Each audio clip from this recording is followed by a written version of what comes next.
Do you love breakdowns? Do you need stats? Do you crave insight? Download the AllStar app. UFC, Bellator, PFL 1 Championship, and more. Ad-free, fully customizable. Download the best app in the business. Link in descriptions. The main event, Merab Dvalishvili. Unanimous decisions, Petr Yan. It was a good fight, man. I thought it was a good fight. I thought it was a fight where there was a lot of moving pieces, a lot of I don't want to say action, but there was a lot of movement going on in the fight. And Merab clearly won that fight. You know what I mean? There was no argument, there was no controversy behind it. I put out some tweets during the fight to just, rattle some cages, and it did rattle some cages. People would get angry for no reason. You know what I mean? It's like, who is this guy? Who is this media member? Like, he should never judge a fight. I'm not a judge. I'm barely a media member, so it's like, it is what it is. I'm just putting out tweets. You know what I mean? You guys want to get angry about it, get angry about it. Anyways, 49 takedown attempts by Merab. I think people have to realize that people don't even make 49 attempts at anything in their life, and he did it in 25 minutes. And the crazy part is Petr Yan defended 38 of them. I think that's the crazy part. You know what I mean? More than 49 takedown attempts. Let's jump to you, Ant, first. You're just overall thoughts on this fight. Well, first, I want to address the takedown attempts, the number of takedown attempts, because typically when I hear a lot of takedown attempts or just a lot of takedowns that someone scored, period, that means to me typically you don't have good top control. A guy like Khabib, for instance, say for I think what was the domestic abuser that he beat up. Abel Trujillo, that guy. Yeah. So aside from a fight like that where he just ragdolled him and threw him around, for the most part, Khabib didn't have a whole lot of takedowns. He just had one or two serious ones per round, and he just beat you up. But this is a time where that stat means a lot less to me, because if you take it in totality, it was the entire game that Merab was putting together. It was the takedowns were being chained to one another. So you might have four takedown attempts within one actual true school attempt. And on top of that, it's punches, it's kicks, it's this forward pressure. It was so much to it. It was just this stew of offensive violence that he was putting forth. And the takedowns only are just a part of it. Overall, I think this was one of the best performances we've seen in a fight night main event in quite some time. I mean, this was on par with some of the all-time great pressure fight performances. This is like Robbie Lawler at his peak, just charging forward at somebody, just battering them. This was TJ Dillashaw at his juiced up finest, just dancing around the ring and just doing whatever he wants to somebody. This was spectacular what he did, and to do it against a former champion like Petr Yan, who in the very recent past held that belt, that means a whole lot. Yeah, Yan is a pressure fighter as well, and he did it he pressured the pressure fighter and dominated in pretty much every aspect. Right, early in the fight, he was even landing the calf kicks and made Yan switch stance and kept him at southpaw. I believe southpaw. Yeah, southpaw for the rest of the fight. And I think that fucked him up as well. Petr Yan couldn't, switch stances and have that movement like he usually does. He likes to get in a flow. And this fight kind of went backwards because Petr Yan usually starts slow, but he kind of started fast in this one. It was a little bit more competitive in the early rounds compared to the later rounds. Beat up the eye. The hematoma was getting bad.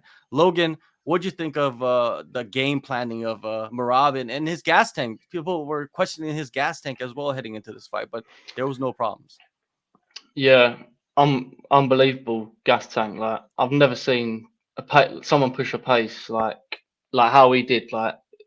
It was something you'd think he on the juice or something. Honestly, you would think it. We've never seen Merab in a 5-rounder, if I'm not mistaken, and that was the question, if he could keep it up, and he sped up in the 4th and 5th, and yeah, Yan had no opportunities to, as he downloads data, but he didn't have a chance. Yeah, that there you go. Another aspect of this fight that people should probably look at is Yan is a guy that likes to download data in the early rounds, and he was never able to download any data he was just never able to like kick into gear. Merab was in there. You know, I don't know who exactly game plans and helps in game plan. It could be Aljo. Well, ahead of the fight, I was telling people that he helped Aljo 2 camps prepare for Petr Yan. 2 camps, and then they flipped the roles, and now Aljo was helping Merab for his camp against Petr Yan. Every camp, I'm pretty sure they're getting better and better at reading Petr Yan, because Petr Yan hasn't changed any, right? It's not like he, you know. And go ahead. I know you want to say. Yeah, because you're really just pulling the thoughts out of my brain, because I'm reminded of like Team Alpha Male game planning for Dominic Cruz forever.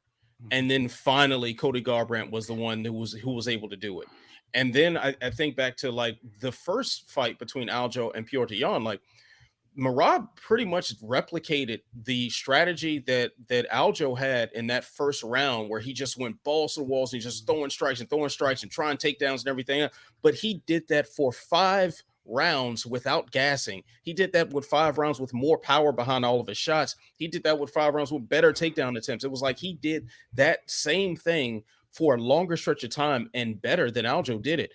That I mean, that's a thing of beauty right there. That's and to Logan's point, I mean, I'll say that there will probably be a lot of people that are going to be like, oh, he's got to be on EPO or something, but that level of gas tank. But that's a, you know, I don't want to throw that accusation out there and just point the finger, because that would be irresponsible. But if I'm him, I'm taking that as a compliment, though, because his gas tank looked otherworldly. The human body is not supposed to be going through that. to be able to have that level of endurance, consistently putting out that much power, and then the mental aspects of it, your brain switching between all these disciplines and all this extra stimulus, and the pressure of performing at that high of a level. What he did was remarkable, and I don't think there's many other words to describe how wonderful it was. Merab, he embraced the moment as well, right? It was his first main event, a 5-round fight against the former champ inside that theater, right? A crowd is there. He's hyped, man. Like walking out, he looked like he was ready to put on the performance of his life. You know, when you compare Petr Yan, he looked very stoic. Well, he looks stoic all the time, right? He's a Russian fighter. But yeah, Merab, incredible, man. Logan, where does Yan go from here? I think that's the biggest question, right? We kind of understand what Merab is looking for in the future, but where does Yan? He's lost his last 3 out of 4, 3 out of 5, something like that. 4 out of 5. 4 out of 5. What do you think? Yeah. Well, you have to question whether he's even in the UFC at this point, because I mean, he's not going to get cut, but it's whether he wants to stay around, because the last 2 before this one, obviously they was. Well, the Aljo one, I thought he won. The O'Malley one, obviously, quite a few people thought he got robbed, so to say. But yeah, he's gonna have to take a step back. Someone outside the top 5, you'd think, just to get his confidence back. But outside the top 5 at bantamweight, it's a shark tank. Like everyone's good. So yeah. Yeah, he's in a weird position, right? And just to, you know, like we see this with a lot of fighters, especially a lot of former champs. They become a champ, and then they lose the title, and then they have to face the guys that are coming up, and then they lose back to back to back, and then now you're like, people start, oh, he's washed. He's not washed, man. He's still Petr Yan, dude. He can beat like 95% of the bantamweights in the world. What do you do with him? Like, what are the matchups like that would help him get back to that top 10 or top 5? I think you take the, like, say the loser of was Marlon Vera, who he's fighting Sandhagen next. Like, you could run that. You could, if Sandhagen goes out, of course that'll be a rematch, but that was a pretty good fight if I'm remembering correctly. You could run that back. The loser of that fight. I do think too that the Yan is in it's an interesting time for him to be in this position, because looking at the way the UFC moves as a business right now, there are a lot of names that should be still there that have found their way out of the door, because they were people who reached certain levels, get paid, more than someone making 10-10 off the Contender Series, and they simply could use a cheaper roster spot. So I wonder where Yan is in his contract right now, because you'd have to look at, okay, well, Aljo's got, I mean, granted, one of them was by DQ, but he's got, you know, a serious decision win over him. He's got, and now Merab has beaten him, and you would think he would be in the title picture as well. It's starting to look like he doesn't have too many options as far as that belt. And for the UFC to game plan where they're going to spend their money on talent, a guy who probably isn't going to win the belt again becomes more expendable. You know, don't be surprised if his contract is, you know, 1 or 2 fights down the line or whatever, and we're seeing him walk off to go somewhere else. There are a lot of fighters that can probably tell that same story. When you're a former champ, you've kind of reached the level you wanted to reach in the UFC, right? Because a lot of guys, when they join the UFC, they want to become the champ and make the championship money. And then once you get a championship contract, that means your contracts are pretty fat, right? If you look at Cody Garbrandt, his checks are way fatter than, you know, probably like 5, 6, 7 times fatter than Trevin Jones was, right? And he had to really win that fight, right? Because if you win, you get paid more. Petr Yan's contracts are definitely fat. It seemed like after the last fight, he didn't even want to be in the UFC anymore. And he was talking a lot of shit. And it almost seemed like they gave him this matchup just to be like, fuck you. You talk shit. We're going to give you a terrible stylistic matchup. And you're going to lose another one and lose, I guess, ruin your stocks, so to say. I think Petr Yan might even just go to the UFC and say like, hey, you know, I have a fat check. You know what I mean? I'm expendable. Let me go. They did it to Darren Till. You know what I mean? Darren Till's checks are fat as hell, and he said, hey, I want to leave. Maybe they'll do that. I think the UFC is more inclined to do that now than ever, because they're like, hey, we got young talent coming up, we got these deals all around the world, TV deals all around the world, right? Making crazy money. It doesn't really matter who's in the main event, right? It's like they already been paid, right? They already been paid for all the work that they've done. I say Petr Yan might be in the UFC, but I would not be surprised if he walks away and if he separates from them and goes and fights for Bellator even. You know what I mean? Like Bellator will probably give him a fat check, and there's a lot of good matchups there. You know, I don't think about PFL. I don't even think they have a bantamweight division. They don't. Even a Russian promotion, who knows, right? But I could see him going.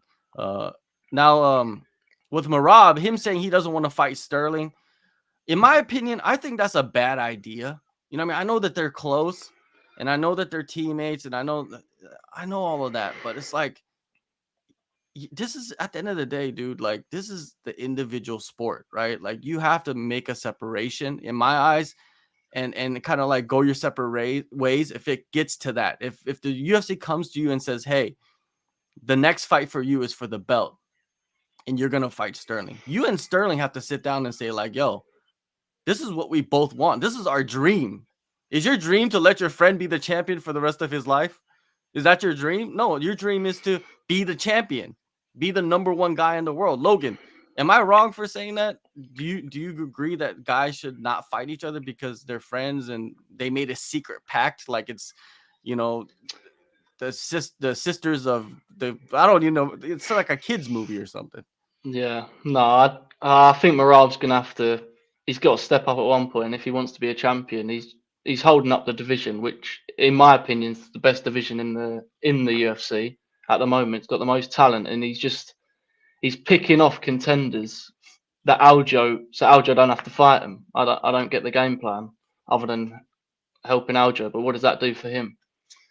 Like, it doesn't really make sense to me. And also Dana, obviously, he, after the power slap last night, he got asked about it. He didn't seem best pleased about the approach, and I mean, it's only a matter of time. It was a favourable, although he was the underdog, it was a favourable matchup last night. But if he keeps stalling, he'll get, Dana will just give him some tough matchups.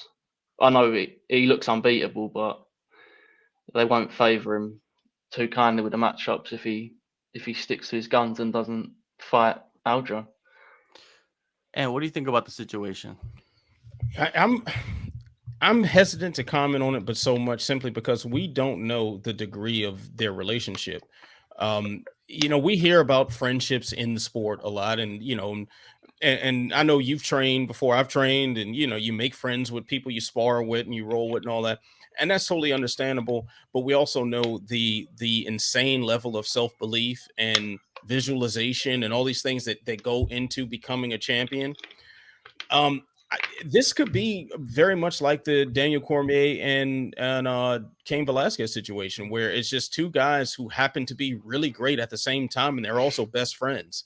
And that becomes more of a personal decision. Like, do you value the friendship, you know, more than this goal to win this belt? And I understand either way. I can understand it, because hopefully we all have a friend that we would at least hesitate, you know, because of that loyalty.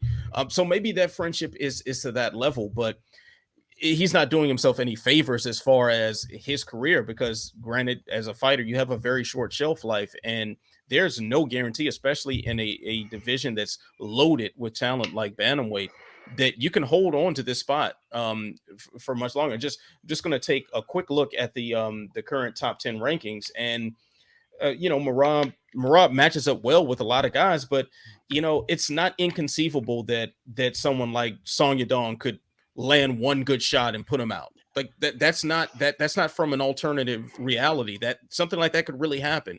It's not crazy to think that Sean O'Malley would have a chance to beat him. That's not wild to visualize. These things can happen, and in mixed martial arts, which is such an unpredictable thing, they do happen. And there are plenty of guys who could have had their title shot, and for one reason or another didn't take it, or just weren't able to capitalize, and they're no longer here, and they're no longer in that conversation. You know, it will be a shame if Merab is part of that conversation when it's all said and done.